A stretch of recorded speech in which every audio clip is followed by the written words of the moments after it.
It's almost! He's done it again! Unbelievable! Oh, straight into the roof of the net. Nice one. Straight down the middle. So a good performance from both teams here today.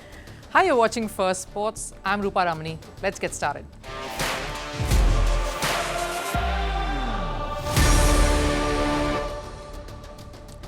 On the show today, insights from the Indian Premier League. How different does CSK outfit look this season? How much of it is MS Dhoni's doing? What is un-CSK about CSK this year? Speaking of the unusual, Indian football team put up an unusually insipid show at home to go down to Afghanistan. We look at the contrasting campaigns. Is this the biggest low point versus a country on the rise? And speaking of a country on the rise, China is known for its sporting prowess. But is there corruption and coercion at the heart of it? The latest episode of the former football chief getting life imprisonment has thrown the floodgates open. And of course, there's an exclusive interview heading your way as well. So do stay on for that. But first up, Sports 360. Starting with football and the Euro qualifiers, Ukraine has qualified for the Euro 2024. This happened after their dramatic 2-1 victory over Iceland in their playoff final.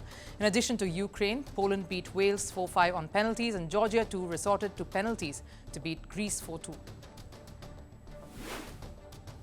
Over in cricket, according to reports, Pakistan Cricket Board or the PCB are considering bringing back Babar Azam as captain of Pakistan cricket team. The decision comes in the wake of Pakistan's poor run of form under Shan Masood and Shaheen Afridi, their two captains for the longer and the shorter formats. Babar Azam stepped down as Pakistan's all-format captain, rather forced out after the shocking exit from the ODI World Cup last year.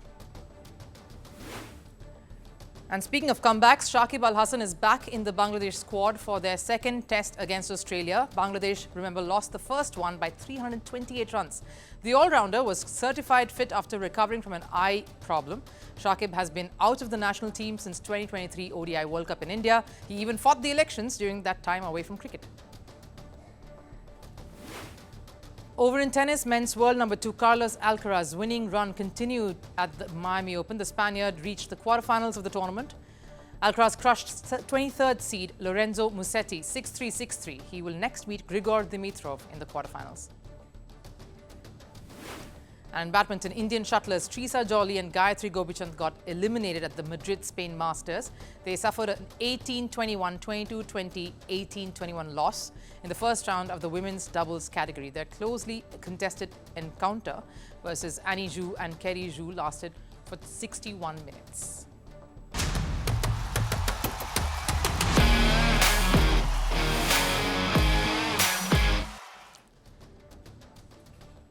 Now on to IPL, the Indian Premier League. Chennai are looking like a lean, mean machine. They did not just beat Gujarat last night, they basically pulverized them.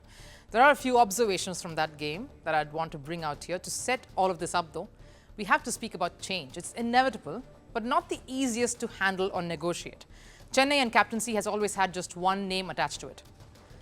That of MS Dhoni. So when MS decided to hand that over to Ravindra Jadeja some years back, it massively backfired.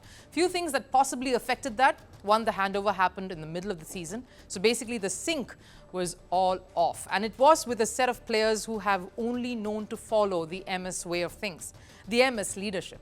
It still had many of the seniors, plus we are on the outside, and Jadeja himself would admit that some, maybe grudgingly, that Jaddu was not cut out for this, and probably it was all too sudden too. MS learned from that episode, and I say MS particularly because it is his decision after all. In every franchise, captaincy is a united call of the franchise. All franchises, of course, barring CSK, because in that setup, MS has the say. It's not dictatorship as much as the trust and respect that the franchise has put on him. It's a given, done deed. So with Ruturaj Gaikwad taking over, the move was premeditated, planned. It took a while coming.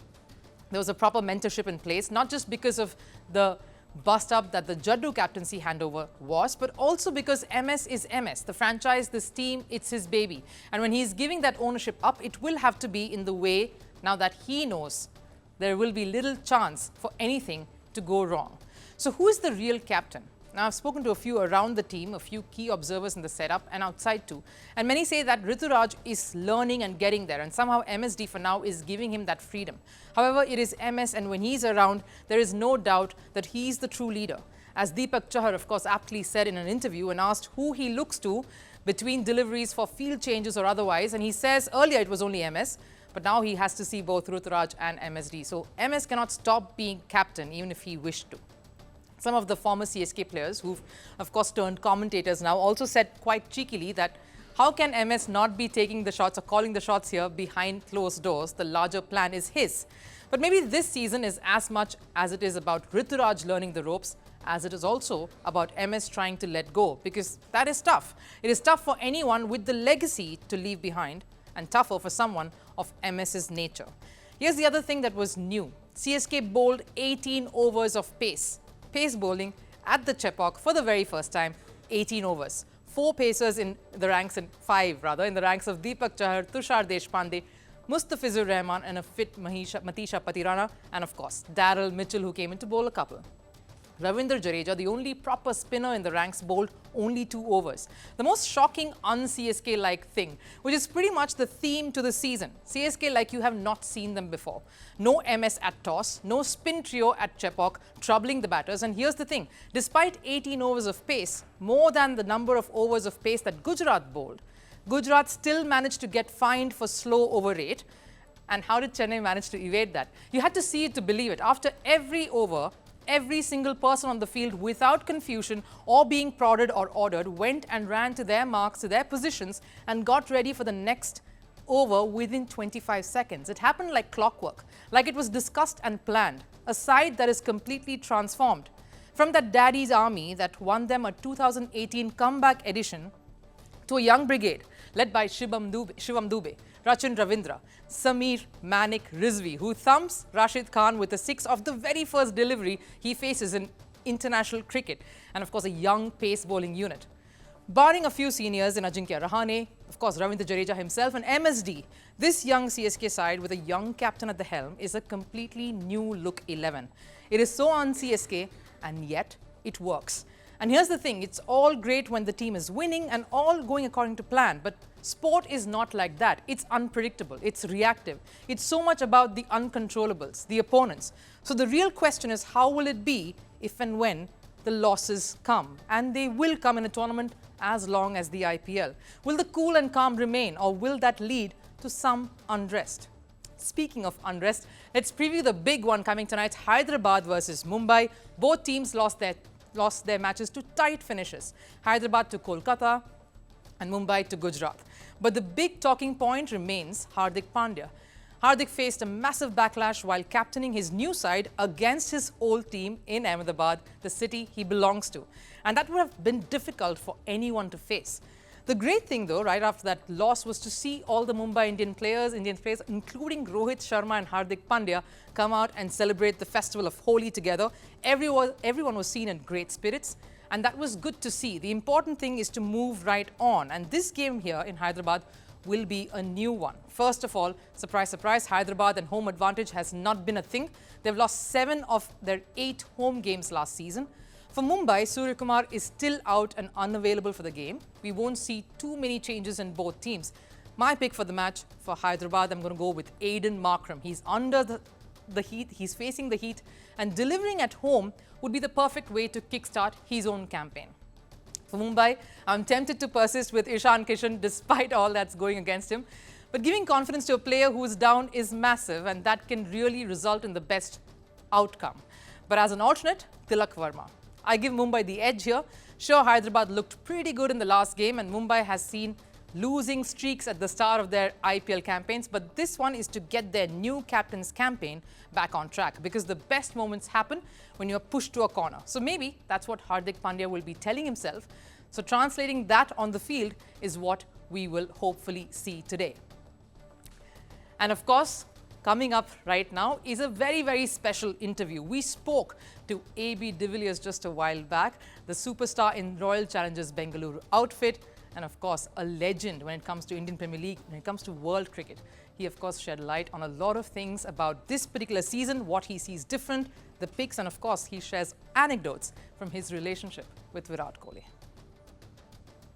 Okay, joining me today is a superstar who's played for RCB, Royal Challengers Bengaluru, and quite the legend at the Indian Premier League. It's almost second home to him here in India, going by the fan base he's garnered. AB de Villiers, thank you so much for speaking here to me on Firstpost. Welcome. Thank you very much. It's good to be here. And I'm sure you're relieved that I didn't refer to you as Mr. 360-degree, which is what you're probably used to 100 over times now by now. I prefer that, actually. It sounds nice. Yeah, I like that name. Noted. Let's quickly get on to business then. You've seen the IPL so far. You've watched a few of the matches. It's all been very close contests. AB, who would you pick as your four at this point, going by the form and the results, to make it to the playoffs? I'm going to stick with my four that I've been sharing with everyone so far. That will be RCB and RCB to win the trophy as well, CSK, Mumbai Indians and Delhi Capitals. So, yeah, I mean, it's still very early in the tournament, but those are my four picks, and I do believe RCB will be there at the end. Wonderful. Just to, you mentioned CSK. I've got to ask you, going by the last match, the match last night against Gujarat, how strong were they? Are they the team to beat so far, going by these performances?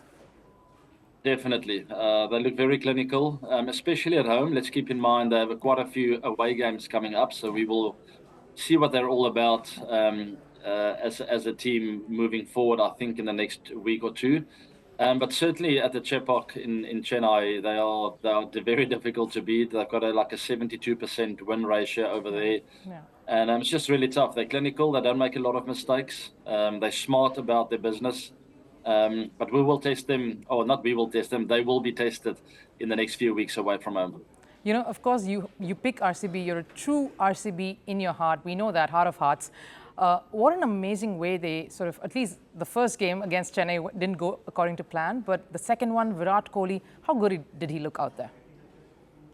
No, amazing. I watched the warm-up closely leading up to that game, and I just could see a lot of focus in his eyes. You could see that he's fresh and is well-rested, and we all know he's been away from the game for some time now, a good 2 or 3 months. And I mean, I could relate to that. Looking back at my career, coming back from nice, fresh breaks where I could spend time with my family and friends and so forth, I always came back very motivated, very inspired, and very hungry to score runs and to have an impact on the team doing well. And that's exactly what I saw with Virat leading up to that game. And that's exactly what I saw in the field as well, with his fielding in that first innings. That's always a sign of a player who's really signed up for the teams for what they want to achieve that season. And with Virat in that kind of mode, it's very difficult to stop him. And it followed into that second innings with his batting as well. He said something about how he's always just been a man whose name has been used to promote, but he still got it. You obviously have to second that and agree to that.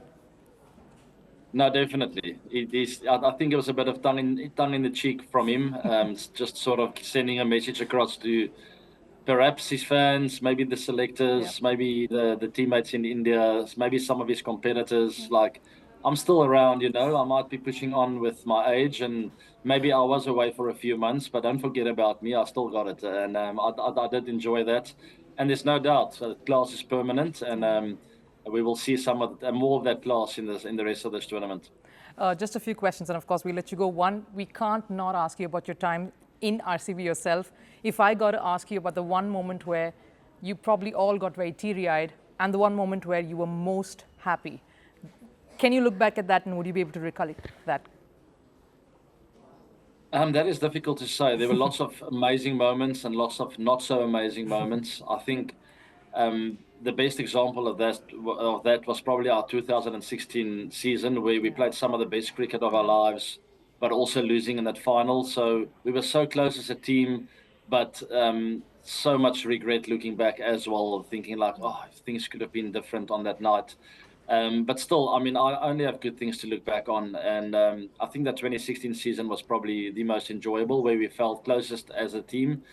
But my whole career with RCB, just looking back with gratitude, understanding how lucky I've been to have been a part of that franchise, the friendships I've made over the years, So as a whole, just very happy with my time at RCB and at the IPL. You know, you speak of friendships. We really can't look beyond you and Virat and the bond that you obviously share. The one thing that you really, really sort of treasure about that relationship and the one thing that you tolerate about him the most? Interesting. I think the difference between Virat the cricketer and Virat the human being is something I've got to tolerate or had to tolerate over the years. He gets very emotional, very driven on the park, which I won't say we've clashed, but we've had our differences before. I've told him, like, Virat, I think as leader, you need to be a bit more calm. And he just told me, no, but AB, that's what I'm like as a leader. I like to do that, you know. So, and I said, okay, I understand. Keep going. I'm right behind you. I've got your back. Those are things maybe we've disagreed with over the years. And maybe the only thing. Other than that, we're pretty tight. And I don't have to keep up with or sort of take in anything from him. I mean, it's all just good stuff off the field. He's a good man with a great heart, very giving personality who's always got time for everyone. So he makes it very easy to be around. And on the park, I think at this stage of his career, he showed a lot more calmness, less emotion. But I don't want to be the next bowler to take him on in this IPL. So stay away from giving Virat verbals because it never works, people. Right, it never does. So speaking of the next one then, KKR versus RCB, Kolkata, they've come off of a very, very close, amazing, scintillating win. So too RCB. How do you see that matchup going? Yes, both teams fresh off a win, walking around with a bit of confidence. I think RCB will have the upper hand, playing at home at the Chinnaswamy in front of everyone. After that first win, everyone's tasted that the victory now, and they would want more. The team, also the franchise, and also the fans and the people of Bengaluru will be coming out in their numbers, and I think it will be quite intimidating for KKR to travel over there. I think it's also a big advantage to have had a taste of the wicket and the conditions at the Chinnaswamy, which didn't look like your usual Chinnaswamy wicket. So maybe more of that, and maybe they'll have even better game plans going into this next game. So it's a big game. The team who wins there will really all of a sudden look good and find themselves at the top half of that table and boast well for the rest of the tournament. All right, last one. We know you tried picking up some Kannada in your past during a time in RCB. We hear that you're, of course, part of JioCinema expert panel, and there's so many languages out there. Curious to try your hand at any of the other ones. It would have been nice if there was only one or two languages, you know, there's so many. But yes, I do try, and because of my cricket years over here, I've been trying to communicate with my fans, my loyal fans over the years. I think it's difficult for people who don't often get to hear English, and I have made an effort to speak a bit of Hindi. But over here at the JioCinemas, I've been hearing the big trend of Bhojpuri and also Punjabi of late. So I'll definitely try my hand with those two languages. You'll nail the fan base here in India. That's it. No more returning back home for you, AB. But thank you so much. It's been a pleasure speaking to you as always. Yeah. Thank you very much. Same here. Right, let's turn our attention to football. A joyous moment turned bitter. A milestone ended in heartbreak. A special day ending up being a forgetful one. That's what India's World Cup qualifier against Afghanistan turned out to be for the talismanic India captain Sunil Chhetri. It was the Afghan brigade that registered a 2-1 win over India. Sunil Chhetri, who was playing his 150th international match, yes, that's right, a landmark game, also ended up scoring the only goal for the Blue Tigers. And that was the only moment of joy, really, that the Indian contingent experienced. Even though they were playing in front of a home crowd in Guwahati, that says a lot about the state of affairs in the country as far as football goes. The loss is a big dent to India's World Cup dream. That's certain. The bottom line coming out from this game. After playing 4 matches, India has only managed to win 1 and has lost 2 games. The only draw came against Afghanistan in the away leg just earlier this month. India walked into this game as favourites, as the team to beat, ranked 117th in the world to Afghanistan's rank of 158. But the Afghanistan side proved that ranking really doesn't guarantee your success, and it wasn't just the victory that stood out. Afghanistan's resilience that set them apart and helped them produce such a brilliant result. Picture this, a war-torn nation, Taliban in charge, which has hit sports and sport development rather hard. Countries refusing to tour and play in Afghanistan because of their restrictions on sports and women in sports, but none of the turmoil that is raging back home held these men back. And here's worse. Shockingly, this wasn't even their best 11. Afghanistan barely managed to put up a team together for the qualifier. The management and players are currently still locked in a heated dispute. Many players aren't even present after protesting over substandard treatment by the country's football federation. And unlike the Indian team, Afghanistan doesn't have a club season going on for practice, which means they are coming in with 0 to no practice at all. And speaking of clubs, 4 of Afghanistan's players do not even have a club to play for. So says their coach Ashley Westwood. All these problems, genuine massive issues that could derail any campaign, was not stopping the Afghan brigade from giving their best, their all. They made these as tools to motivate them, much like their brothers over in the men's cricket team, who have continued to rise despite having a lot at stake. They were written off from doing anything other than possibly winning one match at the ODI Cricket World Cup 2023. They surprised the world by punching above their weight and silencing critics, much like the football team did in Guwahati. And the mastermind behind it all was their coach Ashley Westwood, the English football manager who's also managed Bengaluru FC. He's been a pillar of strength and guidance for this bunch, this B-team ragtag team. He voiced his pride though after the game, but the Englishman is not just satisfied with this victory. We remained confident even when we were trailing. To be honest, we also could have won the earlier match. We were always the dominant side in the match. It was unlucky at 0-0 in the last game. We could have won that if we took our chances. I was not under pressure at 1-0 at halftime because I knew we would score. I never felt pressured because I always believed in the boys, and I am glad we got the result. Fans at the stadium, in fact, echoed this, overwhelmed by the result, that the spectators, the Indian fans who had thronged the stadium in support of the hosts, India, started engaging in the Viking claps that Afghan players started to celebrate what the visitors had achieved. Not just because this crowd is appreciative of efforts put in by visitors. I can assure you no fan would be that generous though. Appreciative, sure, but there is rage and anger towards Indian team coach Igor Stimac, who came on board promising the world. And let's face it, it was arguably India's biggest footballing loss. India's last defeat against Afghanistan came way back in 2013. It was the SAF Cup final. But yesterday's defeat was even more painful, as it put India's qualification for next round under jeopardy. Apart from Chhetri's goal, it was a disappointing performance overall from the home side. They failed to capitalize on the home conditions, the passes were wayward, and even the crosses hardly reached their desired targets. Neither Liston Colasso nor Manveer Singh could produce results from either left or right flanks. And even Chhetri failed to convert chances early on in the game, understandably so, because Chhetri doesn't usually pair up with Manveer and Colasso. So that was also not helping the Indian cause. And these failures all piled up and haunted India in the second half. Despite leading at halftime, Afghanistan made India pay later. And dejected fans made their feelings clear. Soon the chants of Igor Stimac out started doing the rounds. But the man facing all the heat stands resolute and even a tad defiant of turning things around. You can see that half of our players are not being able to bring that intensity, and I cannot change that in 5 days. I repeat myself again and again and again. I hope you remember all these players were the same players in June, July, and Afghanistan is not a different team than Kuwait and Lebanon, teams that we have beaten and dominated. I feel we can qualify, and I told you at the press conference prior to this, we are going to be a different team after the long camp. Definitely. A defiant Stimac is still hopeful of India's chances, and he's right. Just a year ago, they've done the impossible. India beat Lebanon, Kuwait and Kyrgyz Republic and also won 3 international tournaments within the country that included the SAF Cup. So clearly not everything is over for the Indian side. But that picture of Sunil Chhetri, the face of Indian football, burying his head in his hands, filled with despair and seeming helplessness after the loss, is what I will take back from this game. That's the picture that needs to change.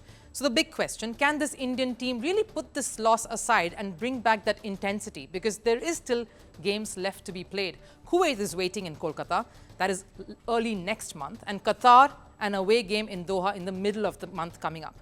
And much at stake still, pride to play for. And if there is even a glimmer of change, the loyal Indian fans of football, will take it. China is a sporting nation, strong, defiant, and wanting to continue their quest as a giant, especially when it comes to competition in sports. They've always dominated mega sporting events like Olympics and the Asian Games. But is that all superficial glory, the right statistics for the optics, or do they really care about sports? There's a thin line between having a winning mentality and winning at all cost. And is that bubble that China seems to have ensconced itself in slowly bursting? Because controversies continue to crop up in their sports administration. And the latest now is the former head of China's Football Association being given life sentence for taking bribe. This isn't new. Controversies have engulfed sports in China over the years now.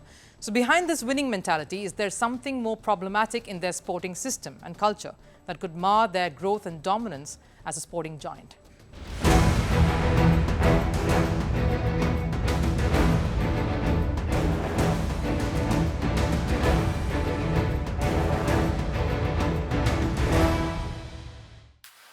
A consistent top 3 finish at the Olympics only reiterates China's dominance at global events. Arguably one of the most successful sporting countries in Asia, China continues to reign over various sporting disciplines. As a country, they are known to have very regimented process to produce winners at the international level. They are dogged and stubborn when it comes to cultivating this rigid culture. A culture where sporting genius is developed from a very, very young age. And now it seems, much like the sporting system and culture that is a strong foundation, corruption too seems to be just as deep-rooted in the Chinese sporting system.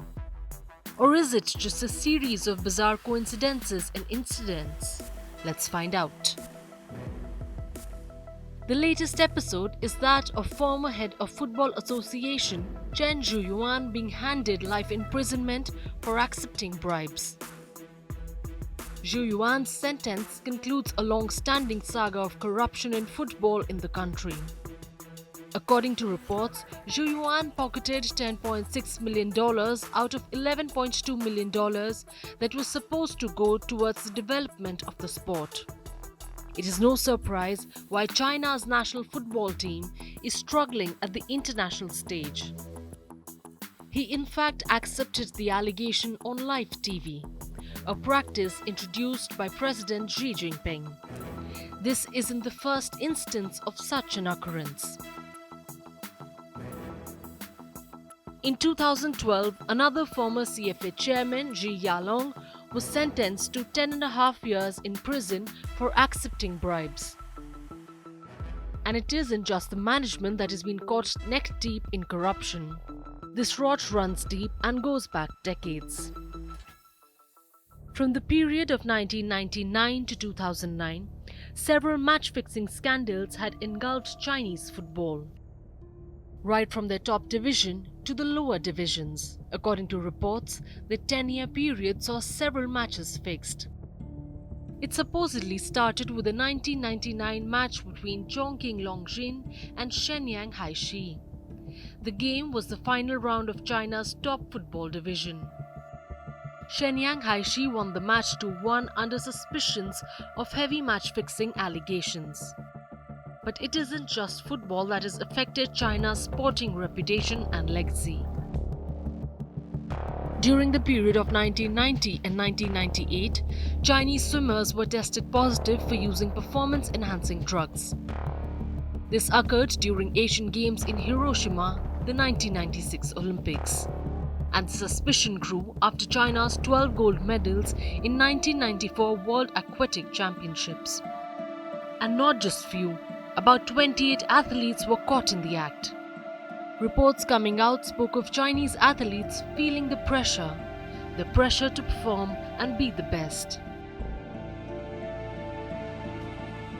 It's no wonder that in 2021, China was criticized for its Olympic gold medal training program.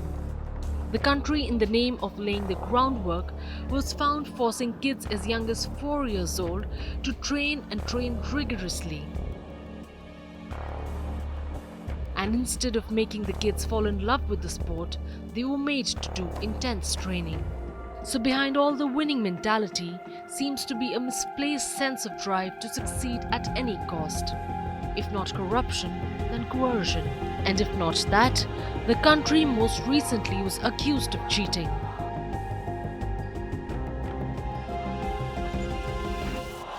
During the 2023 Asian Games held in Hangzhou, first it was Jyoti Yaraji.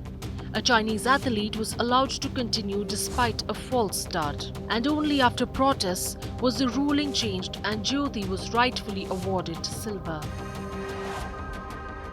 Olympic gold medalist Neeraj Chopra had to throw his javelin 7 times instead of 6 to secure his gold medal.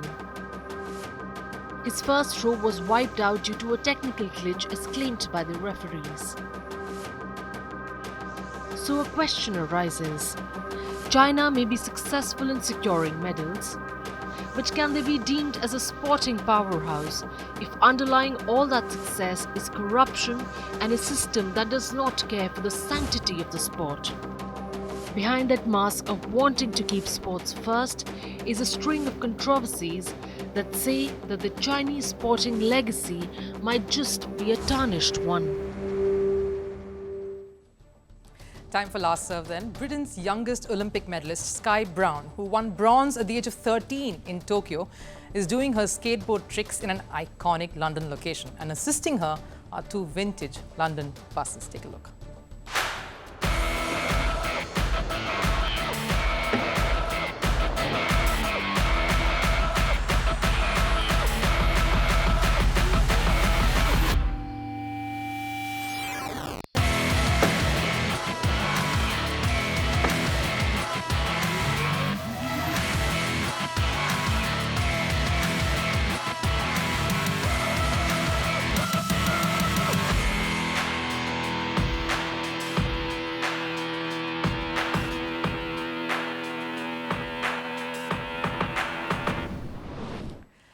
Teenagers and prodigious talent then. But thanks for joining in for First Sports.